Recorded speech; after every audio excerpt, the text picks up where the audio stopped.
Okay, so I'm doing this off the top of my head. I don't feel like redoing the video over and over again until I get it nearly perfect because I got other stuff I would like to do tonight.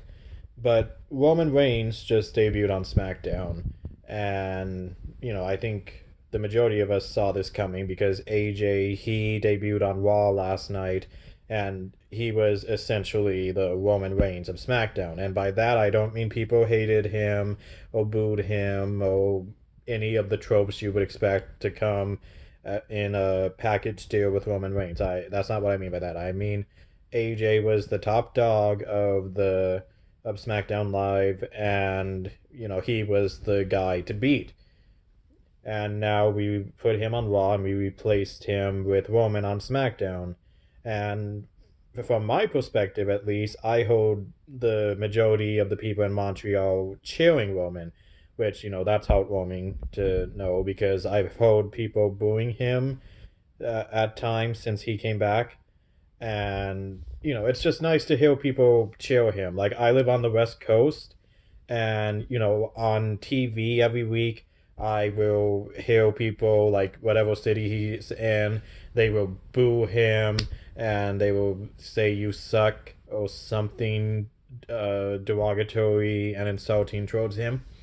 And then every time the WWE comes out to the West Coast, and they are in California, and they are either in my hometown or the town south of my hometown, or they're in LA, the majority of us actually cheer Roman.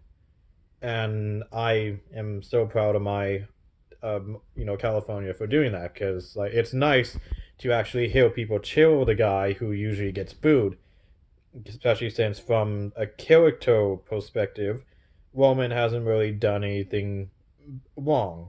Like, the only thing I didn't like the WWE did with Roman was that they had him appear in number 30 in the Royal Rumble in 2017, and then they had him beat The Undertaker at WrestleMania. I don't think he was the right man for the job, especially since they brought Undertaker back last year, and now, even though he missed Mania this year, they brought him back on Raw to interrupt Elias. So I just don't see what the point of having Undertaker lose to Roman at WrestleMania 2 years ago. I don't see the point in that. And I understand that this is probably going to be short lived. The Eventually we will find a city, like one of the big name cities on the East Coast or somewhere else in America, maybe even in LA, where Roman gets heavily booed because, hell, yes, the guy came back from cancer, and that's an amazing story. I'm so glad he's alive and he's not fighting for his life anymore. But eventually that's gonna get old. Eventually, if the announcers keep saying Roman Reigns survived cancer, or Roman, he reminds us that he survived cancer, or just if we keep getting reminded that he survived cancer, then eventually we're gonna get sick and tired of hearing it. Like, we're gonna want something else from him, which that's understandable. And like, the WWE should start preparing Roman for something new, because, like, especially some of the other reviewers in the internet wrestling community, they're already starting to go back to not liking Roman Reigns. Like, they're glad he survived, but at the same time they're still tired of his character. And I've heard a lot of people say Roman needs to tone heel, but I've also heard other people, one in particular on the internet wrestling community, say that people, if they're not over with the crowd, they don't always have to tone heel. Like, one reviewer I watch, he says that he compared this Roman Reigns that we have now to Rocky Maivia, the character The Rock played in his early days, and how he got over was Vince toned him heel. And like, that's what that one reviewer thinks, is that Vince should tone Roman heel. And there was another reviewer. He's actually the guy that got me into the internet wrestling community. He doesn't believe that uh, wrestler or Roman Reigns or any wrestler always has to turn heel to get over with the crowd. And I see both sides of the argument because yes, if a character is heel, then they have more freedom to do whatever they want. Like they can let their personality shine ever more. But at the same time, I also believe in what the first guy said in saying that a wrestler doesn't always have to tone heel to let their personality shine. I mean, one major example is Daniel Bryan because you know his personality shined as a face, and now even though he's a heel and we're seeing a different part of him, we still fell in love with the face version of Daniel Bryan, who went on to slay Triple H and then the rest of Evolution, with the exception of Ric Flair at WrestleMania 30 to win the title. And so that's one major example of a face, uh, overcoming the odds and getting the people on his side without having to turn heel. Um, Now, the main argument I have for Roman Reigns not having to turn heel or any wrestler is that you got to look at it from a real life perspective because think about the majority of people you know, at least from the in the eyes of the public.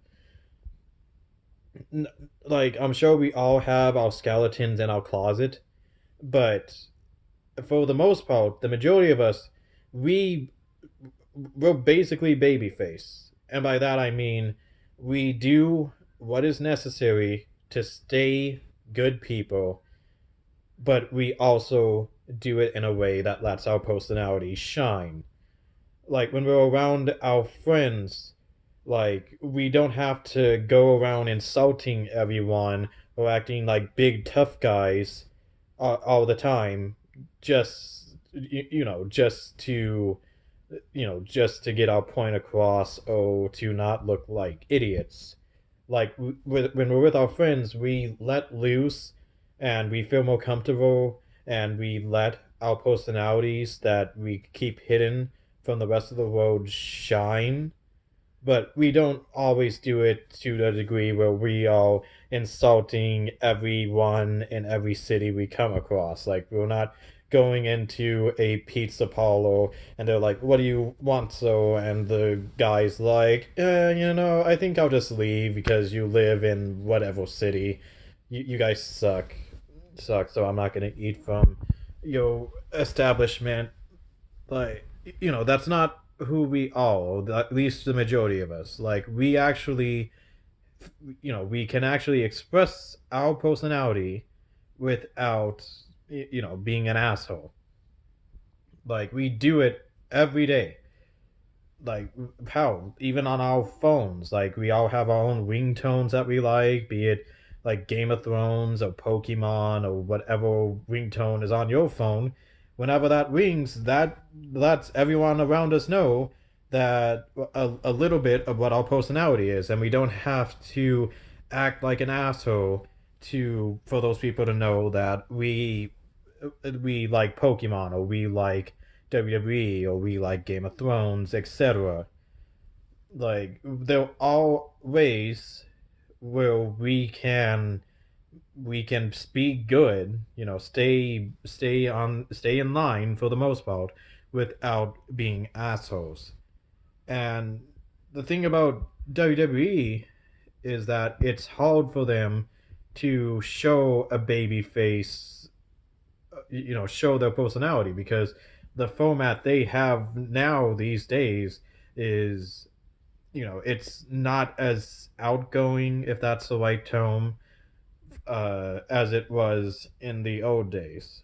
Like, some of the stuff you see in the old days, like they don't have that now. So it's harder for a baby face to get over than it is a heel, because a heel comes out and they insult the city they're in, and they can say whatever's on their mind, as long as it's not like I'm gonna kill somebody.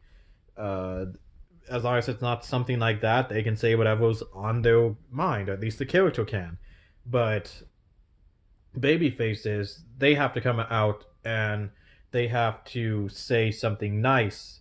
Like, they always have to stay in line and not express too much of their personality. But if the WWE could find a way to show what the character's personality without them being assholes, then I feel like baby faces such as Roman can get over. Like, you have backstage segments, you gotta use them. But not just those, like, and I'm not saying you have to resort to the cartoonish ways of the old days, but you can have the wrestlers, especially the baby faces, interact with people in the town they're in, and it doesn't always have to be through some charity. They could just be with their friends or other wrestlers, exploring the city, and they could come across certain shops or certain landmarks, and they can express their opinions on that, and they can, really let their personalities shine. But like I said before, with the format we have now, baby faces, they are treading water, if you will, because they hardly have any way of expressing themselves. And that's one of the reasons I think that people such as Roman Reigns have so much trouble getting over with the majority of the fan base, to the point that it took cancer to cause the majority of the fan base to get behind Roman. But say you go through by a movie, like make it like a movie, and you have Roman or whatever big name baby face going through the motions of that movie, and they're like, they're exploring the cities, and they're like, I like this. Oh, this food is great. Hey, that guy doing some outlandish thing over there, hey, he's pretty funny. And then they interact with the funny guy doing that funny thing over there. Like, that will help get their personalities across. It will help the fans understand them better.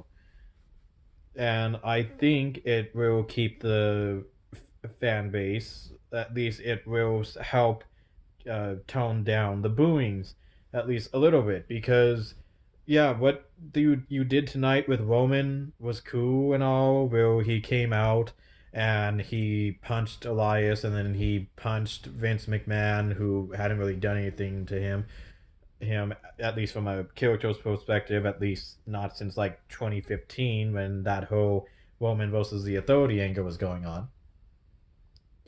That whole segment was cool, and like, I don't think anyone should really be upset that Roman was the guy who got traded for AJ, because, like I said before, like, I think we all saw that one coming, so why really be upset about it? But the thing is, we can't have that just be Roman's gimmick. Like, if he just comes out and he's all, he's being like the new generation of Steve Austin towards Vince or Triple H or Shane, or whoever's in charge, like, eventually the internet wrestling community is going to catch on. I'm pretty sure people like JD are going to realize. Oh no, I'm pretty sure people like JD already realize, like, you're trying to make Roman a bit like Steve Austin, where he's just an anti-authority figure, and he's just gonna go out and beat up the authority figures. He probably won't actually say "you can kiss my ass" and then attack the boss that is there that night. But it's just, if you have him go out and attack authority figures just to get a cheap pop, the the internet wrestling community is not really going to accept it. Eventually, they're going to get tired of it, and the rest of the fan base are going to catch on too. and they're gonna get tired of it. So sure, what you did tonight works, but it's not gonna work forever. And I don't think Vince wants Roman to get booed. I don't think anyone in the hierarchy of WWE wants Roman to get booed. It's just I'm afraid that if they don't do anything fast to change Roman's, the way Roman is going, especially now that he has a fresh start on SmackDown, I just don't see the fans like continually cheering him. Not even for him being the conquering hero who beat leukemia. But anyways, hopefully, uh, I made the points I'm trying to make got across to everyone, and maybe the WWE could start doing some of these ideas.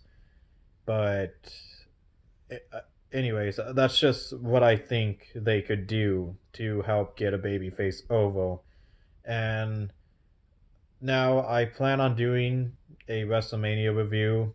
I gotta watch a few matches because there were a few matches that I skipped while watching WrestleMania because it was a long show, and just there were some matches where it's like, okay, let's get to the point.